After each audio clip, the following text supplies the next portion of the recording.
ក្រសួងព័ត៌មានណែនាំនិងប្រមានចាត់វិធានការរដ្ឋបាលរួមទាំងច្បាប់លើអ្នកសារព័ត៌មានអ្នកផលិតមាតិកានិងអ្នកប្រើប្រាស់បណ្ដាញសង្គមទាំងអស់ដោយជៀសវាងការផលិតធ្វើបទសម្ភាសន៍ការចែករំលែកឬការផ្សព្វផ្សាយមាតិកាដែលជំរុញឲ្យមានការស្អប់ខ្ពើមជេរប្រមាថបន្ទាបបន្ថោកអះអាភាសឬផ្ទុយនឹងសីលធម៌ដែលប៉ះពាល់ដល់តម្លៃកិត្តិយសនិងសេចក្តីថ្លៃថ្នូររបស់ស្ត្រី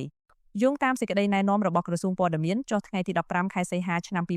2026ក្រសួងព័ត៌មាននឹងបន្តពង្រឹងការអនុវត្តច្បាប់និងក្រមសីលធម៌វិជ្ជាជីវៈក្នុងវិស័យសារព័ត៌មានរួមទាំងចាត់វិធានការសមស្របតាមច្បាប់ចំពោះការផលិតការបង្ហោះការចែករំលែកនិងការផ្សព្វផ្សាយមាតិកាដែលបំពានច្បាប់ប៉ះពាល់ដល់សីលធម៌សង្គមឬរំលោភលើសិទ្ធិកិត្តិយសនិងសេចក្តីថ្លៃថ្នូររបស់បុគ្គលជាពិសេសស្ត្រី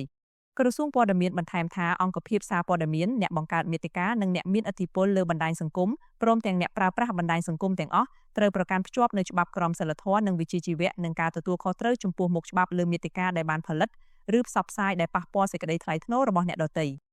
សេចក្តីណែនាំបានគូបញ្ជាក់ថាទម្រង់មាតិកាដែលឆ្គាំឆ្គងទាំងនោះរួមមានមាតិកាដែលប្រមាថមើលងាយឬប៉ះពាល់ដល់តម្លៃស្ត្រីព្រមទាំងការប្រើប្រាស់រូបភាពវីដេអូសំឡេងបច្ចេកវិទ្យាបញ្ញាសិប្បនិម្មិតឬបច្ចេកវិទ្យា Digital ផ្សេងទៀតដើម្បីកែច្នៃបំភ្លៃឬបង្កើតមាតិកាដែលបំពានសិទ្ធិនិងបង្កការខូចខាតដល់អ្នកដទៃនិងមាតិកាដែលយករាងកាយជីវិតឯកជនឬភាពរងគ្រោះរបស់ស្ត្រីមកធ្វើជាមធ្យោបាយទាក់ទាញការចាប់អារម្មណ៍ដើម្បីបង្កើនចំនួនអ្នកមើលឬស្វែងរកផលប្រយោជន៍ពាណិជ្ជកម្មដោយបន្ទាបបន្ថោកកិត្តិយសនិងសេចក្តីថ្លៃថ្នូររបស់ស្ត្រី